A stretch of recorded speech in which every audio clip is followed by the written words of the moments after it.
आप सभी को सुप्रभात और नमस्ते। बृहन मुंबई महानगर पालिका शिक्षण विभाग ऑनलाइन एजुकेशन में आप सभी का स्वागत है। आज हम कक्षा 9वीं विषय हिंदी पाठ मेरे पिताजी पूरक पठन यह देखेंगे।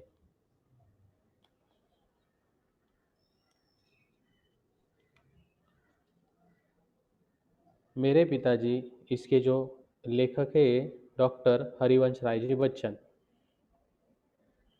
परिचय, लेखक परिचय। जन्म 27 नवंबर 1907 प्रतापगढ़ उत्तर प्रदेश और उनकी मृत्यु 18 जनवरी 2003।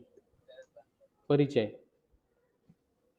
हरिवंश राय बच्चन जी हिंदी कविता के उत्तर छायावाद काल, अभी उत्तर छायावाद काल इसका मतलब होता है उस समय की काव्य प्रवृत्ति। जब कोई कवि कविता लिखता है तो उसके पास में जो वातावरण होता है उसी तरह उसके मन में जो कल्पनाएं आती है और वो कविता लिखता है। ऐसे ही उस समय का उत्तर छायावाद काल था। तो वहाँ पे उसके प्रमुख कवि में से एक यह कवि है। मधुशाला उनकी अत्यंत प्रसिद्ध रचना है जिसने लोकप्रियता के नए कीर्तिमान स्थापित किए। आप नेट पे सर्च कर सकते हैं मधुशाला जो कविता है, यह अत्यंत प्रसिद्ध कविता है। और जब कभी भी हम देखते हैं कि श्री अमिताभ जी बच्चन जो इनके बेटे हैं वो कभी कभी यह कविता प्रस्तुत करते हैं, तो उनकी प्रमुख कृतियाँ कौन सी थी? देखो, मधुशाला, मधुकलश, निशा निमंत्रण, एकांत संगीत, आकुल अंतर, खादी के फूल, हलाहल, धार के इधर उधर आदि कविता संग्रह, क्या भूलूं क्या याद करूं, क्या भूलूं क्या याद करूं, इसमें से यह पाठ्यांश लिया गया है हम जो आज पढ़ रहे हैं वो।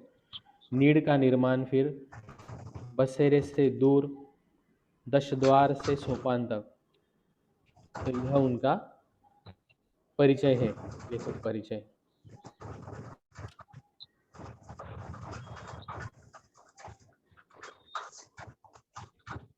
जूम मीटिंग चालू करके देना। यहाँ पर भेजेंगे दूसरे। गद्य संबंधी जो है कि गद्य क्या है। आत्मकथा, यह एक आत्मकथा है। हिंदी साहित्य में गद्य की एक विधा है, मतलब एक प्रकार है। आत्मकथा में व्यक्ति स्वयं अपने जीवन की कथा स्मृतियों के आधार पर लिखता है। देखो, आत्मकथा आदमी जो अपने जीवन में घटित घटनाएं उसके अनुसार वह लिखता है, स्मृतियों के आधार पर वह लिखता है। निष्पक्षता आत्मकथा का आवश्यक पक्ष है। देखो यहाँ पे निष्पक्षता, कि सिर्फ अच्छी अच्छी बातें अगर आत्मकथा लिखनी है तो अच्छी अच्छी बातें उसमें आनी चाहिए, नहीं तो जीवन में जो भी प्रसंग जो भी घटनाएं वो सब एक निष्पक्षता के माध्यम से हमें उसे लिखना है। प्रस्तुत पाठ के माध्यम से बच्चन जी ने अपने पिता के रहन सहन व्यक्तित्व, इनके पिताजी के रहन सहन व्यक्तित्व, दृढ़ता, जिस कोई भी काम हो उसमें दृढ़ता, स्वाभिमान, कर्तव्य निष्ठा आदि गुणों के साथ साथ देश काल परिस्थिति, उस समय की जो देश काल परिस्थिति थी, एवं स्वयं में आए संस्कारों एवं परिवर्तनों को प्रभावी ढंग से चित्रित किया है। तो उस समय की जो देश काल परिस्थिति और अपने पिताजी के संस्कारों की वजह से एवं परिवर्तन जो आए थे उनके जीवन में, उसको उन्होंने प्रभावी ढंग से चित्रित किया है।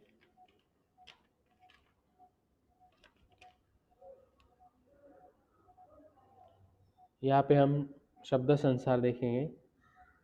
नैमित्तिक, निमित्त संबंधी, इसका जो अर्थ है निमित्त संबंधी। विलायत, विदेश। वाक चातुर्य, मतलब बोलने में चतुराई, वाक पटुता, बोलने में चतुराई। अचेतन, चेतना रहित, मतलब जिसमें चेतना नहीं है। चला, चलने का शौक।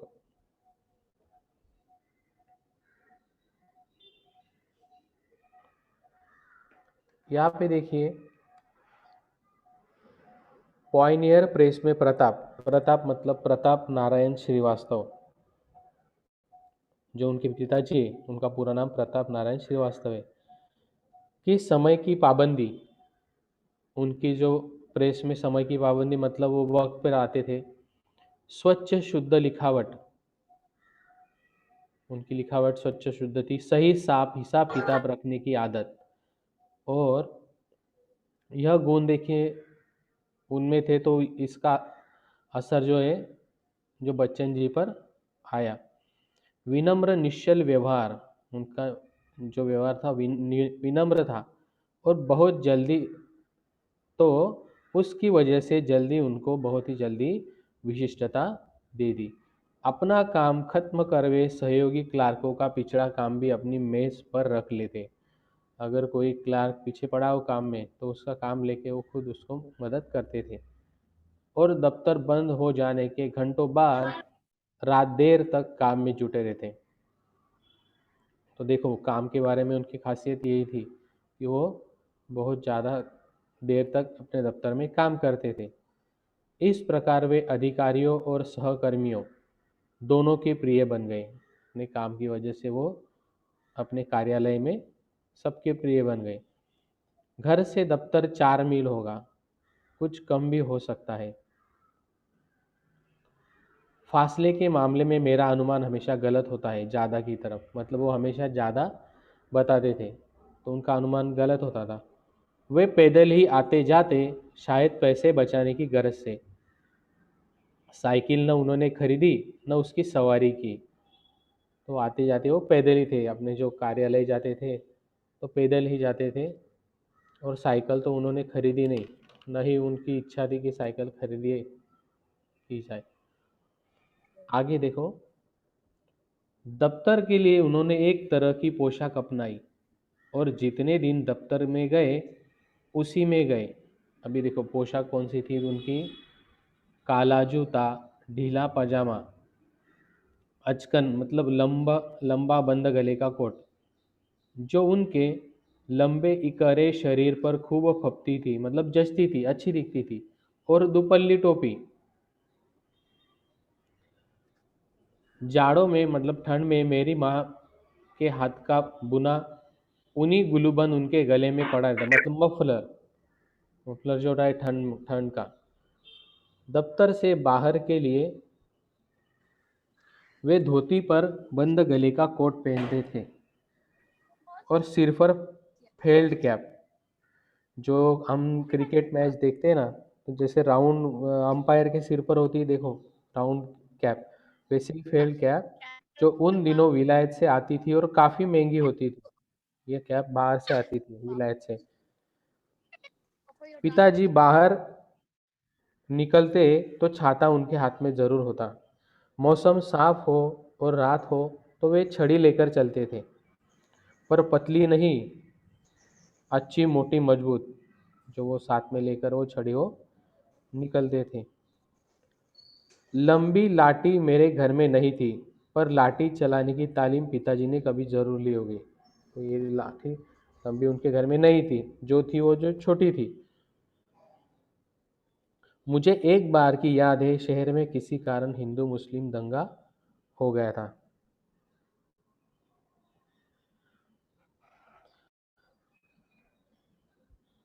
पिताजी ने धोती ऊपर कर ली, कुर्ते की बाह चढ़ा ली, अपने कुर्ते की बाह चढ़ा ली, और अपना पहाड़ी मोटा डंडा दाहिने हाथ से कंधे पर संभाले। देखो क्या पहाड़ी मोटा डंडा था, जो एक अपने दाहिने हाथ से कंधे पर उन्होंने संभाला।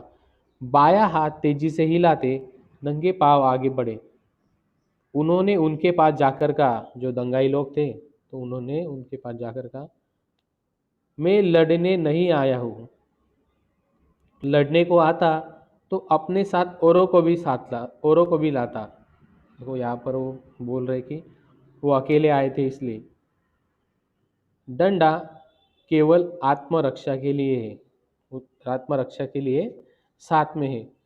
कोई अकेला मुझे चुनौती देगा तो मैं पीछे नहीं हटूंगा। कोई अकेला अगर चुनौती देगा तो मैं पीछे हटने वाला नहीं हूँ। मर्द की लड़ाई बराबर की लड़ाई होती है। मतलब अगर एक हो तो उसके साथ एक ही लड़ाई करनी चाहिए। चार ने मिलकर एक को पीट दिया तो क्या बहादुरी दिखाई। ये सब वो दंगाइयों के सामने बोल रहे थे। अकेले सिरपेरे की बात समझी जा सकती है, चार आदमी मिले तो उन्हें कुछ समझदारी की बात करनी चाहिए। देखो यहाँ पे अकेला आदमी होता है तो उसके सिर में अगर कुछ बात चली जाए तो वही करता है, लेकिन चार आदमी अगर मिले तो एक दूसरे से वो समझदारी की बातें कर सकते और नुकसान टाला जा सकता है। इस तरह की लड़ाई तो बेसमझी की लड़ाई है। कहीं किसी ने किसी को मारा, आपने दूसरी जगह किसी दूसरी को मार दिया, समझो। आज अगर किसी ने यहाँ पर किसी को मारा तो कल जाके वो कहीं उधर जाके उसको मारेगा। धर्म का नाता है तो पास पड़ोस इंसानियत का नाता भी है। धर्म का नाता है मतलब हिंदू मुस्लिम या फिर कोई और धर्म हो, तो पास पड़ोस इंसानियत का नाता है। इंसान मेल से रहने को बना है। देखो उन्होंने बहुत अच्छी तरह से वो दंगाई को बात समझाई कि इंसान मेल से रहने को बना है। लड़ाई कितने दिन चलेगी, यह लड़ाई कितने दिन चल सकती है, 2 दिन 4 दिन, 5वें दिन फिर सुलह से रहना होगा। देखो अगर हम भी घर पे भी देखते, अगर कुछ भी हो जाए, झगड़ा हो जाए तो थोड़ी देर के लिए होता है, बाद में क्या होता है, सुलह हो जाती है।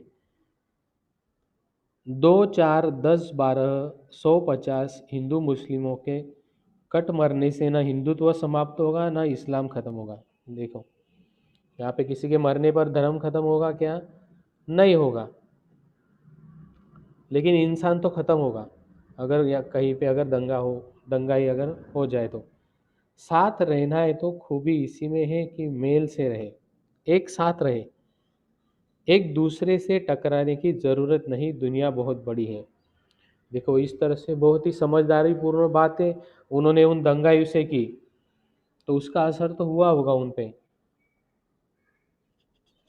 इस तरह से उन्होंने अपनी बातें उनको अपने जोर से आवाज में समझाई।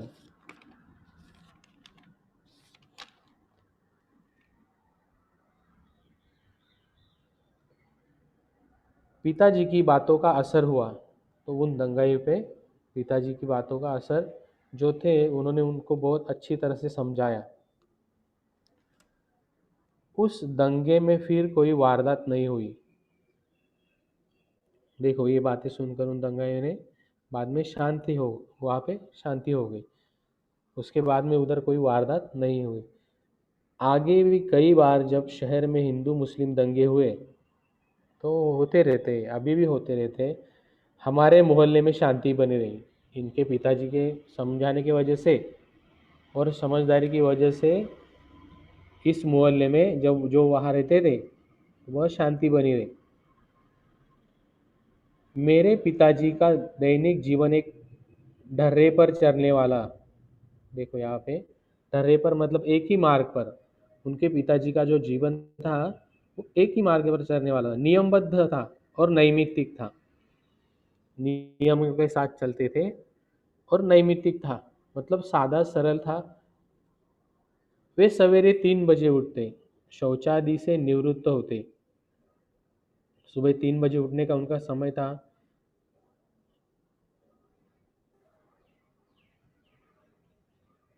पैदल आते, वो ठीक 3:30 बजे गंगा स्नान के लिए चले जाते और पैदल आते। गंगा जी घर से 3 4 मील के फासले पर होगी। वे ठीक 6:30 बजे नहाकर लौटते थे। गंगा जहाँ पे गंगा स्नान के लिए जाते और ठीक वहाँ से 6:30 बजे नहाकर लौटते। साथ में एक सुराही गंगा जल भी लाते। सुराही एक लंबे मुंह वाला बर्तन है, तो वो साथ में लाते। और पूजा पर बैठ जाते। तो सुराही जो थी, सुराही हम बोलते हैं उसे, लंबे मुंह वाला बर्तन होता है जिसमें पूजा के लिए वो पानी लेके आते थे।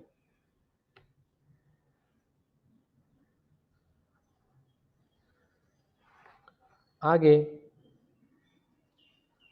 पूजा के लिए जीने के नीचे एक छोटी सी कोठरी थी।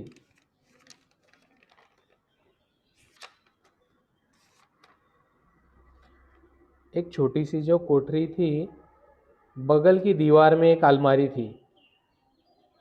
तो देखो यहाँ पे उनकी जो छोटी सी पूजा के लिए कोठरी थी, तो जीने के नीचे बनी थी वो, और बगल की दीवार की एक अलमारी थी। तो अलमारी वहाँ पे भी रखी थी। उस पर एक बस्ते में बंदी दो पुस्तकें रखी रहती, एक रामचरितमानस और दूसरी गीता। पूजा पाठ के लिए यह दो किताबें वहाँ रखी रहती। पूजा की कोठरी में न कोई मूर्ति थी, मूर्ति कोई भी नहीं थी, क्योंकि वहाँ पे जगह की कमी थी। दीवार से राम, कृष्ण, शिव,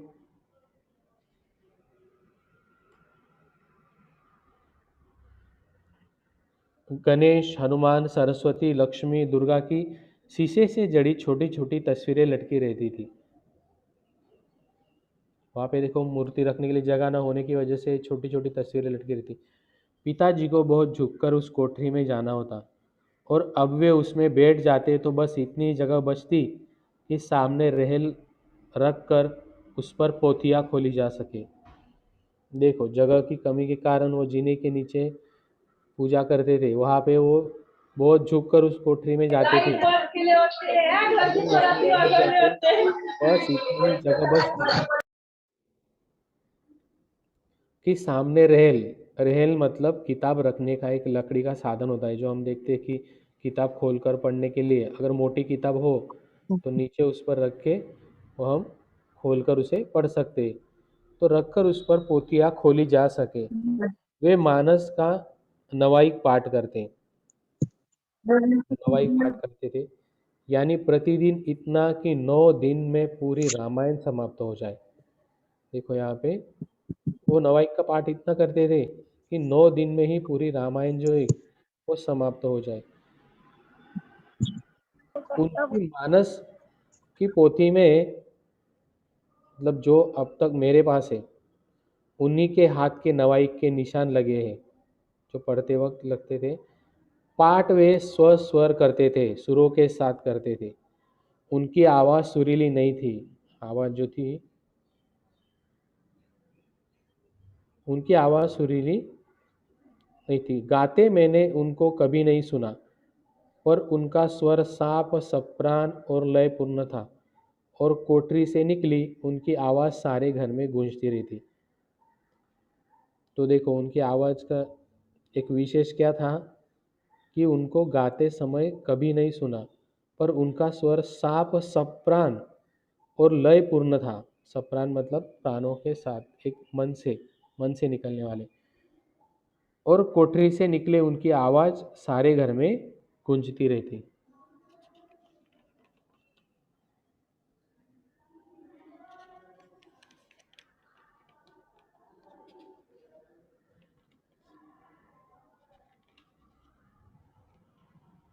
आगे,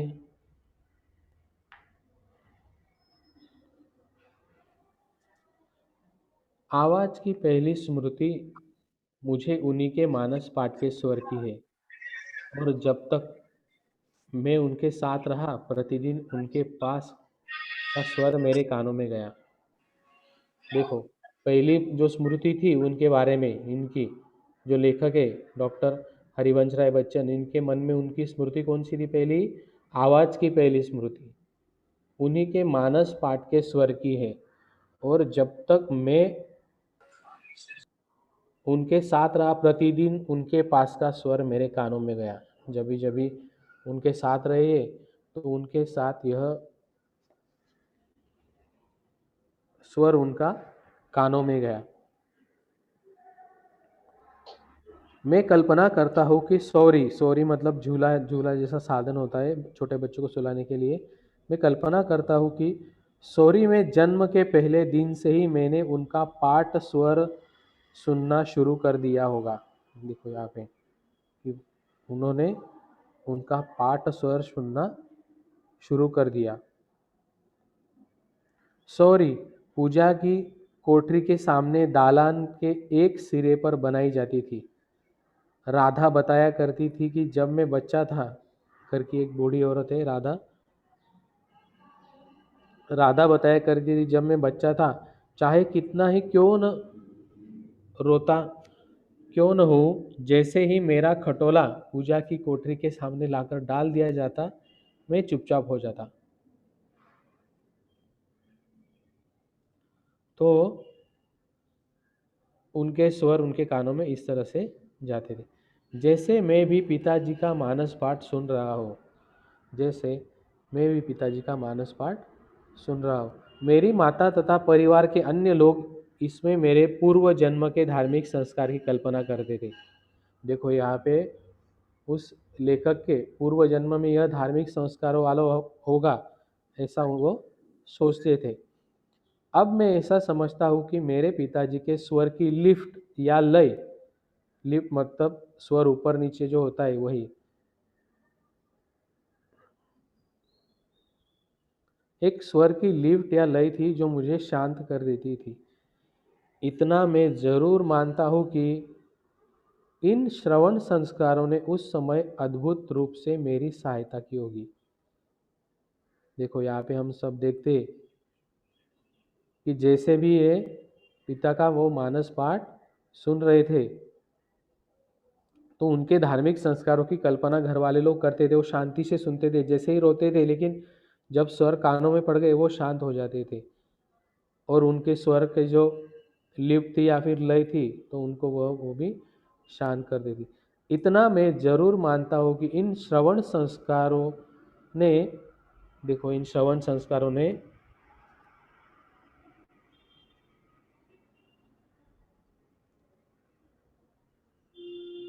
उस समय अद्भुत रूप से मेरी सहायता की होगी कि जब मैं गीता को जनगीता का रूप दे रहा था।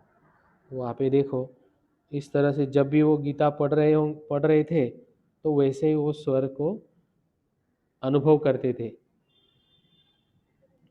अवधी भाषा में मानस की शैली में,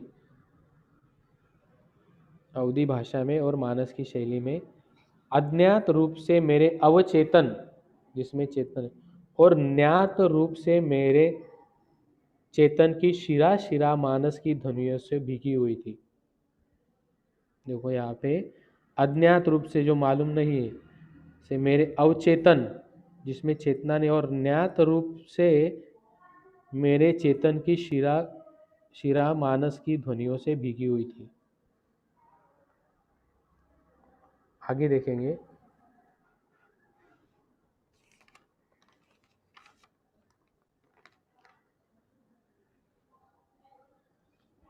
पिताजी मौन रहकर गीता पढ़ते थे। कभी कभी वो मौन रहकर, मतलब जो स्वर में गाते भी थे और मौन रहकर भी गीता पढ़ते थे, शायद चिंतन करने की दृष्टि से, मतलब उसका अर्थ लेने की वजह से वो कभी कभी मौन रहकर गीता पढ़ते थे। मानस में वे बहा करते थे। संस्कृत का उन्हें साधारण ज्ञान था। देखो यहाँ पे जो संस्कृत भाषा थी तो उसका वो साधारण ज्ञान उनको था। मानस में आए संस्कृत अंशों को, जो मानस में वो पाठ करते थे, तो मानस में आए संस्कृत अंशों को वे शुद्धता और सुस्पष्टता से पढ़ते थे, पर से वह उच्चारण सुख का अनुभव न करते जो अवधी भाषा से करते थे। यहाँ पे भाषाएं आई अलग अलग, तो वह अवधी भाषा से वह करते जो संस्कृत से नहीं करते थे। वह अनुभव उनको भाषा से समझ में आने में वो था। कविता सस्वर पढ़ने का मुझे भी शौक है। ब्रज और अवधि, देखो भाषा दी गई यहाँ पे, ब्रज और अवधि की कविता में घंटों पढ़ सकता हूँ। देखो लेखक को यह भाषाओं में अगर वो कुछ पढ़े तो वो घंटों पढ़ सकते। मानस का तो सस्वर अखंड पाठ मैंने कई बार किया है, मानस का जो इन्होंने किया है, अगर वो ब्रज और अवधी भाषा में हो तो उन्होंने कई बार किया है, अखंड किया है। पर मानस की बात ही और है, और खड़ी बोली की कविता में मैं घंटे भर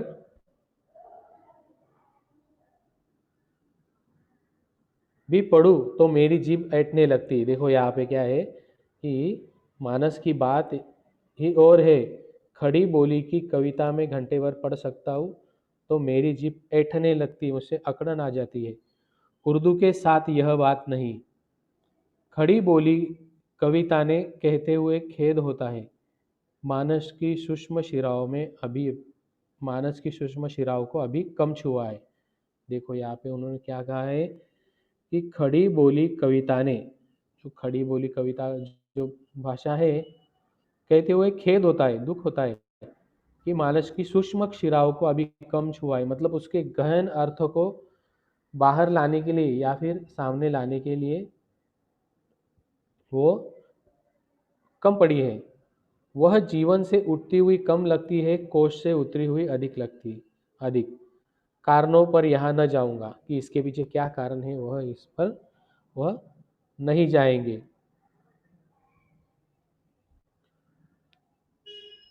कि वह जीवन से उठी हुई कम लगती है, कोष से उतरी हुई अधिक। तो उसके पीछे अगर कारण है तो उस पर वो जाना नहीं चाहते थे।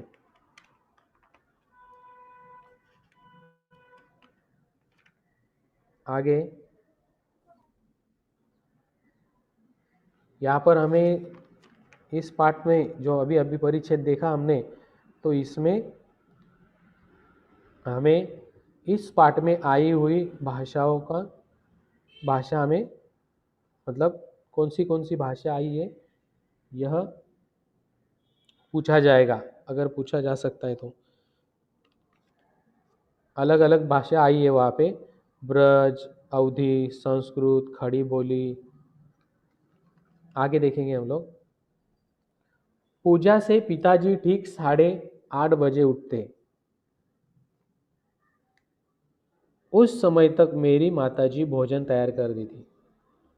वे रसोई में बैठकर भोजन करते और कपड़े पहन 9 बजते बजते दफ्तर के लिए रवाना हो जाते।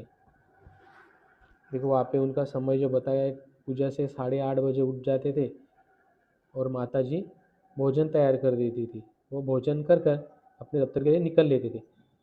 किसी किसी दिन ऐसा भी होता कि किसी कारण भोजन समय पर तैयार न होता, कभी कभी हो जाता है, तो पिताजी को बहुत गुस्सा आता और माँ कांपने लगती। पर गुस्सा निकालने का समय उनके पास न होता, क्योंकि उनको दफ्तर जल्दी समय पर जाना पड़ता था, तो गुस्सा निकालने का समय भी नहीं रहता था। वे जल्दी जल्दी कपड़े पहनते और बगैर खाए दफ्तर के लिए चल पड़ते। तो उसके वजह से उन्हें उस दिन खाना देर हो जाने की वजह से नहीं मिलता था, तो वैसे ही वो दफ्तर चले जाते थे।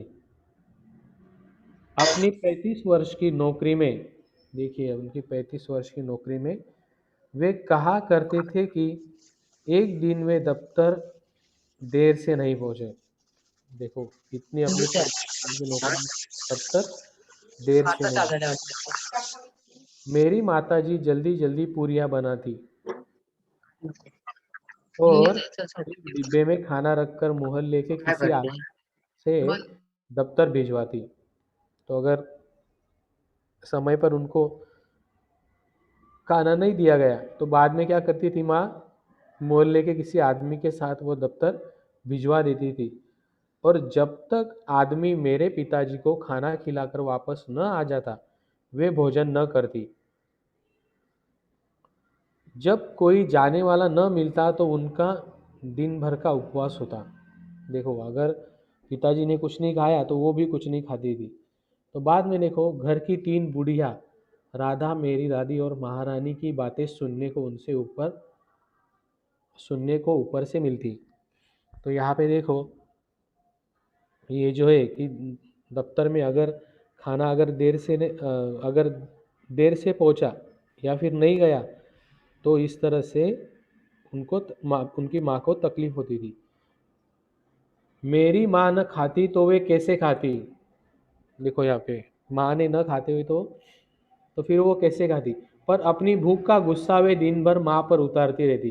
उसे कुछ ना कुछ बोलते बोलते माँ को वह गुस्सा निकालते रहते।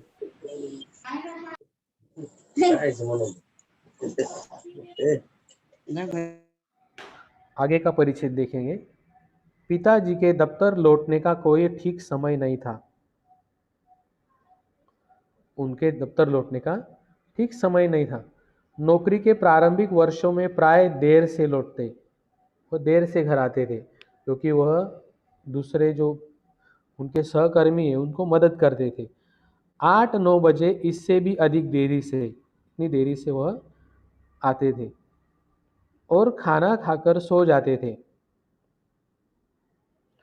बात को जब कुछ जल्दी आने लगे तो खाना खाने से पहले कुछ देर पढ़ते, कभी खाना खाने के बाद भी।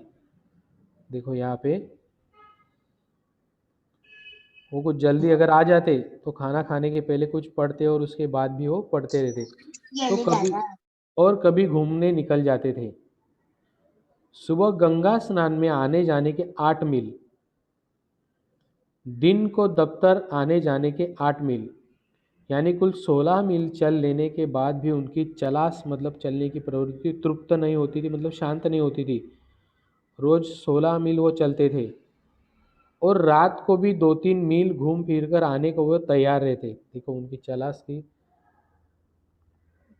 मतलब चलने की आदत उनको इतनी थी कि वो 16 मील तक चल जाते थे। फिर भी वो इतना घूम लेने के बाद भी रात को भी वो घूमने निकल जाते थे।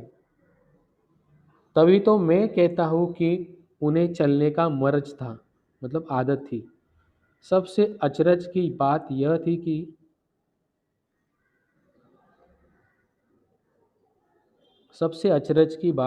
यह थी कि रात को चाहे जितनी देर से सोए, उठते हुए सुबह 3 बजे थे। उनका कहना था कि नींद लंबाई नहीं गहराई मांगती है, यानी कम घंटों की भी गहरी नींद ज़्यादा घंटों की हल्की नींद का काम कर देती। उनके इस फार्मूले के प्रति विश्वास ने मुझसे अपनी नींद पर कितना अत्याचार कराया है। देखो यह उनका जो फार्मूला था, मतलब मानना था, तो उसके वजह से लेखक की नींद पर भी बहुत अत्याचार हुआ है। इसे सोचकर कभी कभी मैं कहता हूँ कि जब मैं मरूँ तो 7-8 दिन तक यूँ ही पड़े रहने देना। तो वहाँ पे देखो कोई ऐसा सोचते।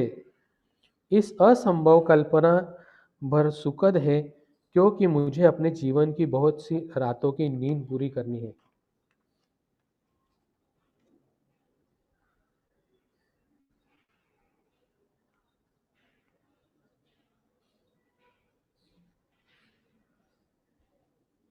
समय की पाबंदी, आगे समय की पाबंदी जो उत्कटा उन्होंने अपनाई थी, उनके निभाने के लिए घर के लोगों का सहयोग आवश्यक था। देखो समय की पाबंदी, तो घर के लोगों को भी वह आवश्यक था। उन्हें सेंस ऑफ टाइम, वक्त का अंदाज देने के लिए पिताजी ने अपने नौकरी के पहले वर्ष में एक आराम घड़ी खरीदी। तो वहाँ पे देखो उन्होंने पहले वर्ष में आराम घड़ी खरीदी और लाकर दालान की तिकोनिया पर रख दी। ऊपर उन्होंने वो दालान के ऊपर रख दी। यह घड़ी नहीं थी, विक्टोरियन युग की थी। घड़ी थी विक्टोरियन युग की थी, जो चाबी से चलती थी और पायनियर के दफ्तर में बहुत दिन से काम दे रही थी। वो अपने दफ्तर में वह उसे रखा था। वह कंडम माल की तरह, मतलब खराब हो चुकी, बिगड़ चुकी माल की तरह निकाल दी गई तो पिताजी ने शायद 2 रुपए में ले ली। उन्हें वह घड़ी 2 रुपए में। यह घड़ी बेहया साबित हुई। बेहया मतलब बेशर्म। थोड़ी बहुत सफाई के बाद वह चलने लगी तो चलती चली गई। मतलब दफ्तर में वो नहीं चली, लेकिन घर लाने के बाद वह थोड़ी साफ सफाई के बाद चलने लगी। 7वें दिन उसमें चाबी देनी पड़ती। हर 7वें दिन उसमें चाबी देनी पड़ती।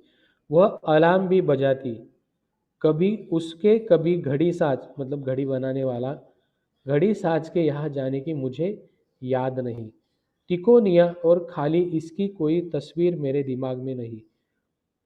मेरे पिताजी के जीवन पर्यंत वह चलती रही। वह जब तक थे तो वह चलती रही। उनकी मृत्यु को लगभग 30 वर्ष होने आए। अब भी वह चल रही है, मेरे पास नहीं है।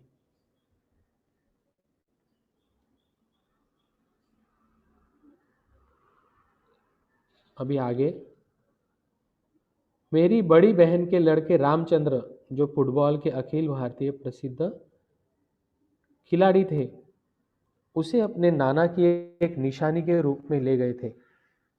मैं जब कभी राम के घर जाता हूँ, फिर हिर फिर कर मेरी आंख उस घड़ी पर टिकती है। हमारे घर में कितने जन्म मरण, शादी ब्याह, बोझ महोत्सव देखे, कितने हर्ष विषाद, आनंद और दुख, विषाद मतलब दुख, अश्रुहास, अश्रु मतलब अश्रु हंसना, वाद विवाद, कितने क्रोध कलह, रोदन मतलब संवेदना प्रकट करना, गायन, श्रम संघर्ष की वह साक्षी रही। देखो इतनी चीजें, इतने साल वह घड़ी वहां पे उसकी वह साक्षी रही है।